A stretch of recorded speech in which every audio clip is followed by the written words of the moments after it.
शुरू करें। तो देखिए, एक है I1 या IP कहते हैं प्राइमरी को, प्राथमिक को, और I2 या IS कहते हैं सेकेंडरी को यानी द्वितीयक को। ये ग्राफ है V1, ये है V1, ये है E1। आपको याद होगा V1 E1 से कितना डिग्री के एंगल पर है? एगो इधर है, एगो इधर है, 180 डिग्री के एंगल पर है। बोलो न रे। तो कहता है, यही ग्राफ ये दिखाता है कि V1 E1 E2 या सेकेंडरी से 180 डिग्री के कोण पर है। कुछ खास नहीं है, ये वोल्टेज का फेजर डायग्राम है। कहता है ट्रांसफार्मर में शून्य लोड अवस्था में, शून्य लोड मतलब कोई लोड किससे, सेकेंडरी से कि प्राइमरी से?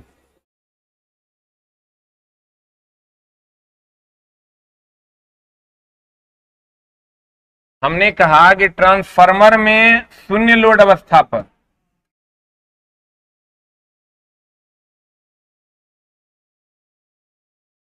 शून्य लोड अवस्था पर अगर हम बात करें तो शून्य लोड अवस्था पर मतलब जीरो लोड है आउटपुट में। आउटपुट में क्या है? जीरो लोड है। तो कहता है शून्य लोड अवस्था में प्राथमिक धारा का पूर्ण लोड अवस्था का केवल कितना परसेंट होता है?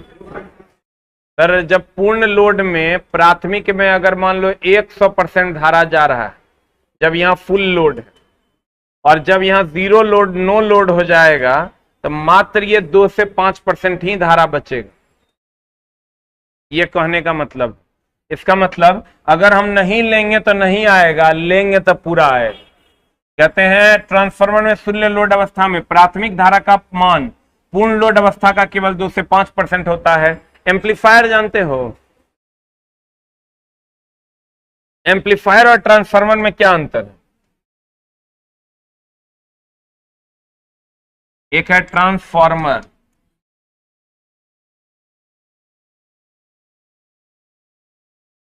ट्रांसफार्मर, एक है एम्पलीफायर।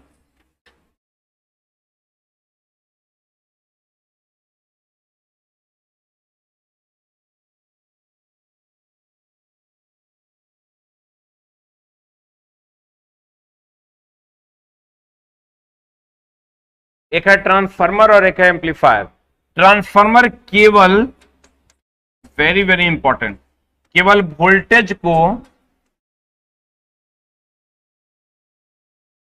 वोल्टेज को बढ़ाता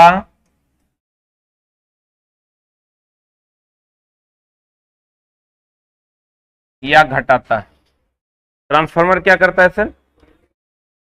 वोल्टेज को घटाता या बढ़ाता है। एम्पलीफायर की अगर हम बात करें तो नहीं, ये पावर, फ्रीक्वेंसी, तीव्रता सबको बढ़ाता।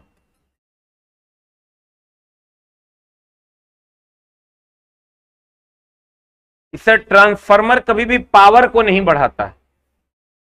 ट्रांसफार्मर पावर को नहीं बढ़ाता, जबकि एम्पलीफायर पावर, फ्रीक्वेंसी, तीव्रता सबको बढ़ाता है। इसको एक जगह लिख लो, वेरी वेरी इंपॉर्टेंट।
हो गया।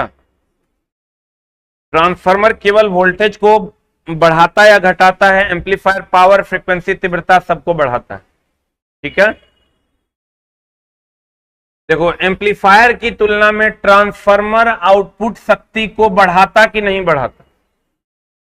पावर को बढ़ाता है ट्रांसफार्मर, लेकिन एम्पलीफायर, देखो वही बात कर रहा है, एम्पलीफायर की तुलना में ट्रांसफार्मर आउटपुट पावर को बढ़ाता कि नहीं बढ़ाता है?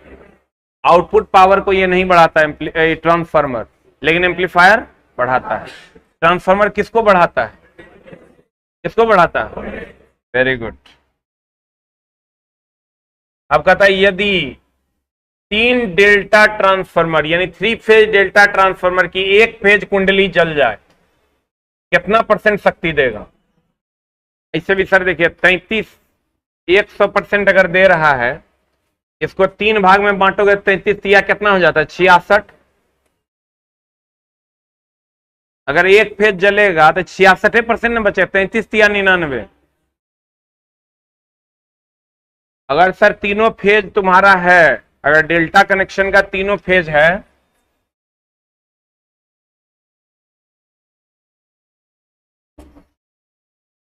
डेल्टा कनेक्शन का तीनों फेज है, मान लेते हैं तो तीनों फेज है मेरे दोस्तों, 100% दे रहा है। लेकिन अगर दुए फेज है, एक फेज जल जाए तो ये 58% शक्ति देगा। कितना परसेंट पावर देगा ये? कितना परसेंट? 58% पावर देगा। तो कहते हैं यदि 3 फेज डेल्टा ट्रांसफार्मर की एक फेज कुंडली जल जाए तो 58% शक्ति देगा। कितना परसेंट देगा? एक है बकहोल्ज रिले। बकहोल्ज रिले का नाम सुने हैं? क्या था बकहोल्ज? अरे बकहोल्ज रिले याद है? अब छोटा सा रिवीजन भी किया करो। याद होगा आपको, ये ऊपर में कंजर्वेटर था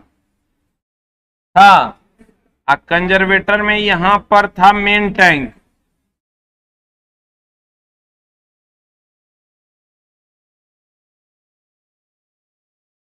मेन टैंक में यहां था बकहोल्ज रिले, याद है? बुलन रे, बकहोल्ज रिले। यहां एगो था एक्सप्लोजन वेंट। हम बोले थे बहुत अधिक गैस हो जाएगा तो ये वेंट फट जाता है, बुलन रे, इसको कहते हैं एक्सप्लोजन वेंट। अब बताओ, जे 500 केवीए से कम होगा वो तो वायु से ही ठंडा हो जाता है। 500 केवीए से जो कम होता है ओकरा हम लघु वितरण ट्रांसफार्मर कहते हैं। क्या कहते हैं उसको? लघु वितरण ट्रांसफार्मर कहते हैं। कितना केवीए से कम? कितना केवीए से कम? 500 केवीए से कम का जो ट्रांसफार्मर होगा उसे लघु वितरण ट्रांसफार्मर के नाम से जानते। कितना केवीए से कम? 500 केवीए से कम का ट्रांसफार्मर लघु वितरण ट्रांसफार्मर होता है, मतलब छोटा ट्रांसफार्मर। ये वाला देखो तो इसमें कहीं पर एक्सप्लोजन वेंट है क्या? है? कहीं पर बकहोल्ज रिले है क्या? है? तो एक्सप्लोजन वेंट और बकहोल्ज रिले नहीं होता है, नहीं होता है। लघु वितरण ट्रांसफार्मर जो 500 केवीए से कम होता है वो वायु से ठंडा होता है। तो वायु से ठंडा होता है तो उसमें ना बकहोल्ज रिले होता है और ना एक्सप्लोजन वेंट होता है। यही बात ही कह रहा है, बकहोल्ज रिले, एक्सप्लोजन वेंट इत्यादि लघु वितरण ट्रांसफार्मर में प्रयुक्त किया जाता है कि नहीं किया जाता है? अब कहता है वेरिएक। वेरिएक क्या होता है सर?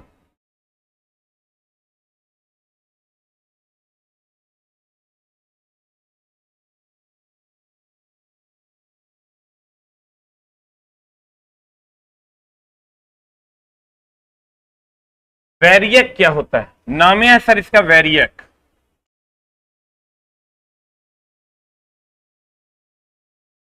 वेरिएबल समझ सुने हैं? वेरिएबल और कांस्टेंट सुने हैं? नहीं सुने हैं? एक होता है वेरिएबल, एक होता है कांस्टेंट। वेरिएबल मतलब जो बदलता हो, और कांस्टेंट मतलब जो बदलता नहीं। मेरे दोस्त वेरिएक की अगर बात करें जो बदलता है, क्या बदलता है मेरे दोस्त? तो ये वोल्टेज को बदलता है।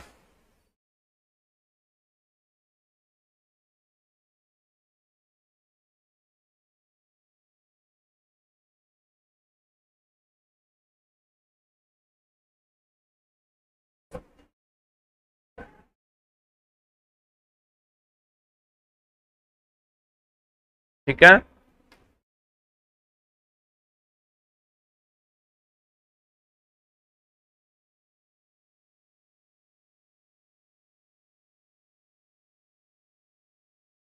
मान लेते हैं सर, इसको हम टैपिंग्स कहते हैं। क्या कहते हैं? कि टैपिंग मतलब तार निकाल दिया जाता है। अगर मान लीजिए इसको हम ऐसे बढ़ाएंगे तो ये उठ के एकरा पर जाएगा, फिर और ऐसे बढ़ाएंगे तो ये उठ के एकरा पर जाएगा। बताओ जब इस पर जाएगा तो वोल्टेज बढ़ेगा कि घटेगा? जो जो टैपिंग सेकेंडरी में बढ़ेगा, जो जो कॉइल नंबर ऑफ कॉइल्स ज्यादा होगा तो वोल्टेज बढ़ेगा ना। तो सर 8 से 10 टैपिंग्स होते हैं। कितने टैपिंग्स होते हैं? ये जो टैपिंग्स हैं वेरिएक में 8 से 10 होते हैं। इसमें एक ही कॉइल होता है जो प्राइमरी के जैसा काम करता है और वही सेकेंडरी के जैसा काम करता है, और ये वोल्टेज को बढ़ाने घटाने के लिए प्रयोग किया जाता है। जैसे इसको हम ऐसे स्टेबलाइजर में ऐसे करेंगे, ये उठ के इस पर जाएगा, वोल्टेज बढ़ जाएगा, और करेंगे फिर इस पर जाएगा, और करेंगे फिर इस पर जाएगा। बोलन रे, तो कहते हैं मेरे दोस्त वेरिएक।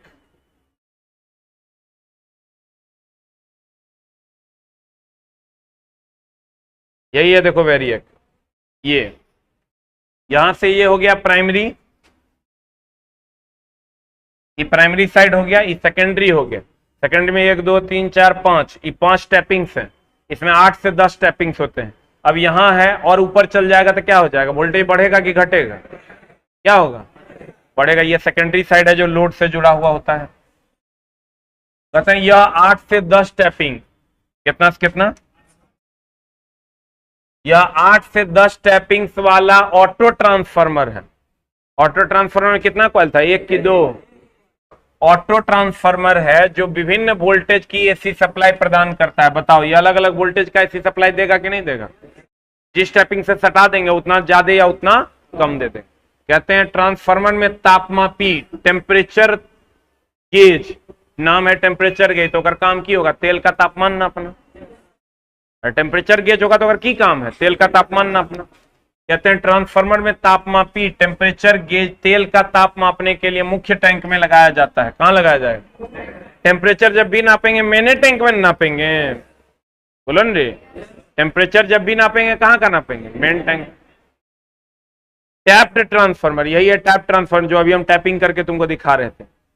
वह है जिसमें वोल्टेज रेगुलेशन यानी वोल्टेज को बढ़ा घटा सकते हैं के लिए द्वितीयक कुंडली में से कई मध्य सिरे टैपिंग निकाले गए हों। द्वितीयक कुंडली में से कई मध्य सिरे टैपिंग्स निकाले गए हों। बोलन रे, अब कहता है पोर्सिलिन बुशेज का हम बात किए थे सर, याद होगा सर आपको। ट्रांसफार्मर के ऊपर में ये ऐसा करके हम बोले थे रहता है। इसका काम क्या है? तार को बॉडी से अलग करना कि बॉडी में जोड़ देना? हाँ, तो कहता है पोर्सिलिन बुशेज या ट्रांसफार्मर बुशिंग का प्रयोग संयोजन केबल, ये जो संयोजन केबल वायर है, संयोजन केबल को ट्रांसफार्मर की बॉडी से क्या करना होता है? अलग। क्या करना होता है? ट्रांसफार्मर की दोनों कुंडली एक दूसरे से इंडक्टिवली यानी प्रेरण द्वारा जुड़ी होती है। सही बात है, गलत बात है? ट्रांसफार्मर का जो कॉइल होता है सर प्रेरण द्वारा जुड़ा हुआ होता है, तब न कहते हैं ट्रांसफार्मर में विद्युत चुंबकीय प्रेरण होता है। बोलो न, कितने से कितने टैपिंग्स होते हैं? और इसका काम है वोल्टेज को रेगुलेट करना। ये स्व प्रेरण पर काम करता है कि अन्योन्य प्रेरण पर? अन्योन्य प्रेरण याद है? अन्योन्य प्रेरण में कितने कॉइल्स होते थे? कितने कॉइल होते थे? और स्व प्रेरण में कितने? एक कॉइल होते हैं। अब आते हैं सर ट्रांसफार्मर का शीतलन। हमको ये बताइए ट्रांसफार्मर में एक भी पार्ट घूमने वाला होता है क्या? ट्रांसफार्मर में एक भी पार्ट घूमने वाला होता है क्या? लेकिन मोटर में, जनरेटर में, तो सर ट्रांसफार्मर का शीतलन अलग अलग तरीके से होता है। अब एक शीतलन होगा कि आप वायु देके ठंडा कर दिए नॉर्मली, जो कम केवीए का होगा। एक होगा तेल डाल के ठंडा कीजिए, जो आप रोड पर देखते हैं। इससे भी बहुत ज्यादा हाई वोल्टेज वाला होता है तो तेलों से ठंडा नहीं होता है, तो अगर हमें तेलों डालते हैं पंखों लगा देते हैं। बोलो न रे, अरे ट्रांसफार्मर में तुम विंग्स टाइप का ऐसा देखा? ये ट्रांसफार्मर ऐसा होता है, ऐसा ऐसा करके विंग्स लगा हुआ देखा है? वो एयर विंग्स है।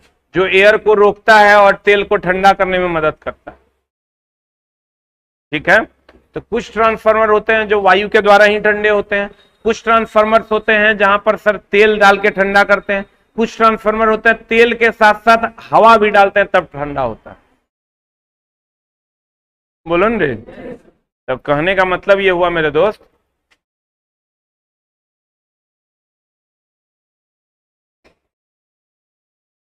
ट्रांसफार्मर में कोई घूमने वाला भाग नहीं होता है जिसके कारण इसका शीतलन घूमने वाली मशीनों की अपेक्षा कठिन होता है। अब बोलो कैसे? जैसे घूम रहा है तो घूम रहा है तो कहीं एक जगह भी अगर शीतलन होगा तो सब जगह ठंडा करेगा। अगर मान लो कि ये चीजें ऐसी है और ये घूम रही है, तो घूम रही है तो हम यहाँ शीतलन करेंगे तो जैसे जैसे घूमते जाएगा फिर वो दूसरा पार्ट आएगा, फिर तीसरा आएगा, फिर चौथा आएगा। बोलो न रे, तो सर लेकिन ट्रांसफार्मर में तो कोई घूमने वाला भाग होता नहीं है, जो एक भाग ठंडा होगा वही ठंडा होते रहेगा, दूसरा उसके पास जेबे नहीं करेगा। तो ट्रांसफार्मर को इसीलिए ठंडा करना मुश्किल होता है, घूमने वाले भाग को ठंडा करना। ऐसे भी सर घूमने वाला भाग हुआ था, इससे भी वो एयर के कांटेक्ट में ज्यादा रहेगा। अच्छा, कभी जनरेटर को देखा है तुम ये तेल में डाल के ठंडा करते हुए मोटर को? पहले वाला जनरेटर को सर वाटर कूलिंग होता था, इंजन का वाटर कूलिंग होता था, कॉइल का कोई कूलिंग नहीं होता था। बोलो न रे, एगो पंखी लगा दिया जाता था। बोलवे नहीं करेगा तो सर, लेकिन इसमें कोई भी घूमने वाला भाग नहीं है, पूरा का पूरा सिस्टम को ठंडा करना होगा, एक पार्ट दूसरे पार्ट के पास नहीं जाएगा। कहते हैं ट्रांसफार्मर में कोई घूमने वाला भाग नहीं होता है जिसके कारण इसका शीतलन घूमने वाली मशीनों की अपेक्षा कठिन होता है। ट्रांसफार्मर में ताप, लोह एवं ताम्र हानियों के कारण उत्पन्न होता है। सही बात है, लोह क्षति और ताम्र क्षति जो होता है उसी के कारण टेम्परेचर जनरेट होता है। अब उसको ठंडा करना है तो कैसे करना होगा?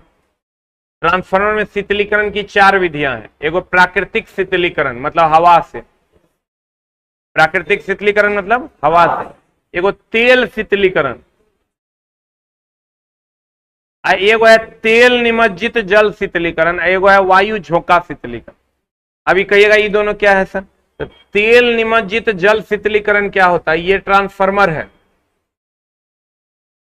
देखो ये तो प्राकृतिक शीतलन हो गया, सीधा हवा से, हवा का झोंका आएगा और चला जाएगा और ठंडा हो जाएगा। नॉर्मल हवा, प्राकृतिक, पंखा नहीं लगाएंगे। एगो तेल शीतलीकरण हो गया कि इसमें तेल डाल दिया, इसी में कॉइल है और ठंडा कर दिया। बोलो न रे। एक होता तेल निमज्जित जल शीतलीकरण, मतलब तेल यहां नहीं डालेंगे, तेल को क्या करेंगे, एक पाइप ऐसे लाएंगे,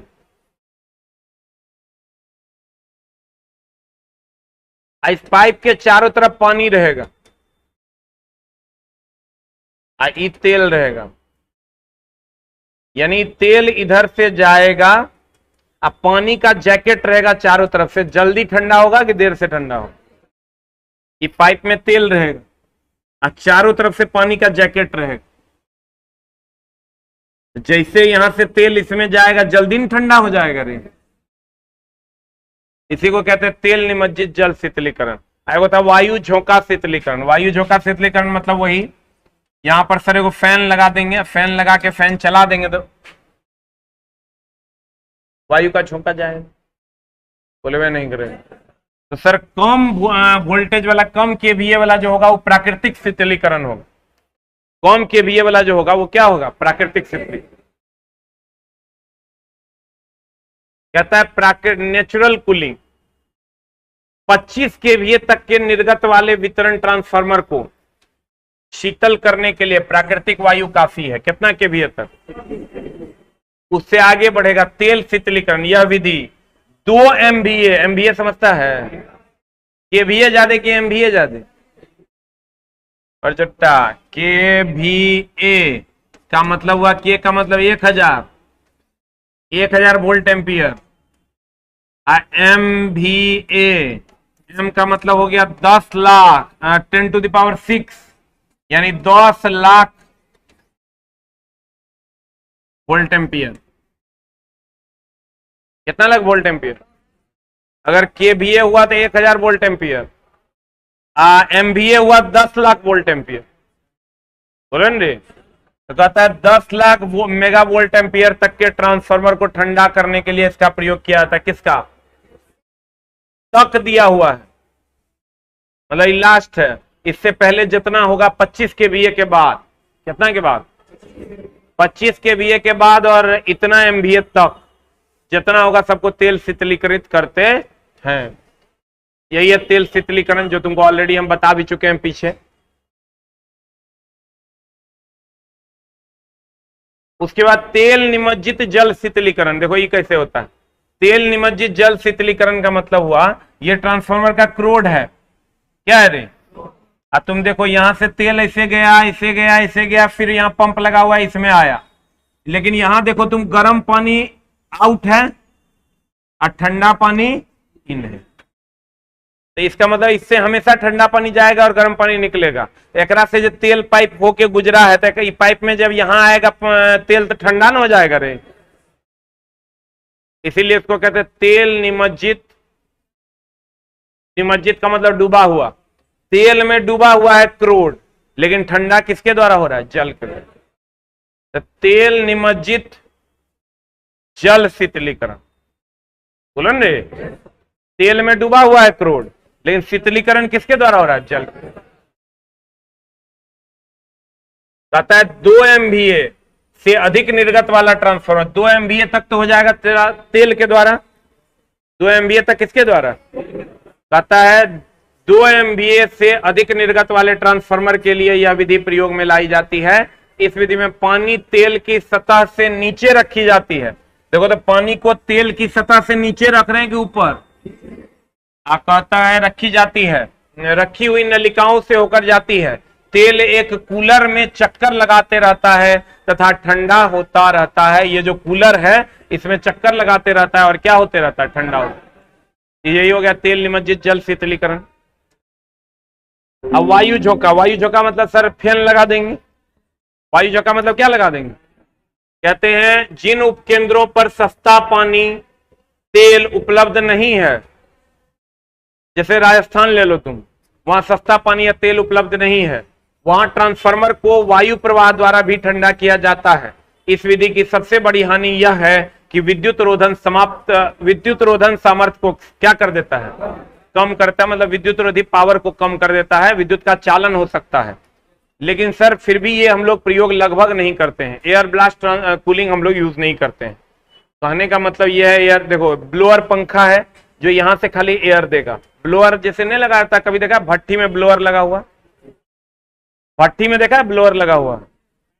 अरे नहीं देखता है, रोड पे जो होटल से भट्टी रहता है, ब्लोअर लगा हुआ रहता है, वैसा ही ब्लोअर रहेगा जिससे सर ये जाएगा। अब देखो अगर हम 25 केवीए तक, 25 केवीए से इधर होगा तो वायु, अब 25 केवीए से कितना एमवीए? बोलो रे 2 MVA। तो ये क्या हो जाएगा?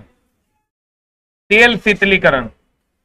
क्या नौटंकी करता है तुम लोग? देख नहीं रहा है क्लास चला? जब चुट्टा सा वहां से लाइन में लगो, वहीं रुको, क्लास चल रहा है फिर भी आएगा जाएगा आएगा जाएगा। 2 मिनट नहीं रुक सकता है, हम जान दे देगा लगता है। 5 KVA, 25 KVA से इधर होगा तो वायु। अब 25 से लेकर 2 MVA, 25 से लेकर कितना MVA? कितना MVA? अब 2 MVA के बाद कितना MVA तक? 2 MVA से इधर होगा तेल निमज्जित जल शीतलीकरण। बोलो न रे, अभियान दिखाएं तुमको तेल निमज्जित जल शीतलीकरण। जिन उपकेंद्रों पर ये 2 MVA से इधर होगा तो तेल निमज्जित जल शीतलीकरण, और जहां पर तेल और जल नहीं मिलेगा वहां वायु झोंका शीतलीकरण। 25 KVA से इधर, अब 25 KVA से 2 MVA, अब 2 MVA से इधर तेल निमज्जित जल शीतलीकरण, और जहां पर तेल और वायु दोनों में से कुछ ना मिले वायु झोंका शीतलीकरण। सही है। टैपिंग ट्रांसफार्मर के द्वारा हम वोल्टेज को घटा बढ़ा सकते हैं। 8 से 10 टैपिंग यूज करते हैं। स्व प्रेरण के द्वारा काम करता है। बोलन रे, उसको हम वोल्टेज रेगुलेटर भी कह सकते हैं। स्टेबलाइजर में भी उसका प्रयोग करते हैं। स्व प्रेरण से तार, कॉपर का तार बचता है कि खर्च हो जाता है? क्या होता है? ट्रांसफार्मर पावर को बढ़ा घटा सकता है? ट्रांसफार्मर पावर को घटा बढ़ा कूलिंग किसको करते हैं सर? हर ट्रांसफार्मर में कूलिंग की आवश्यकता होती है, लेकिन किसी को वायु के द्वारा कूलिंग करते हैं, किसी का तेल के द्वारा, किसी का तेल निमज्जित जल के द्वारा, किसी का वायु का झोंका के द्वारा। 25 केवीए से उधर रहेगा वायु, 25 केवीए से 2 एमबीए होगा तेल, और 2 एमबीए से ऊपर होगा तेल निमज्जित जल। जहां पर तेल और वायु नहीं जल नहीं मिलेगा। क्लियर? चलो, थैंक यू वेरी मच।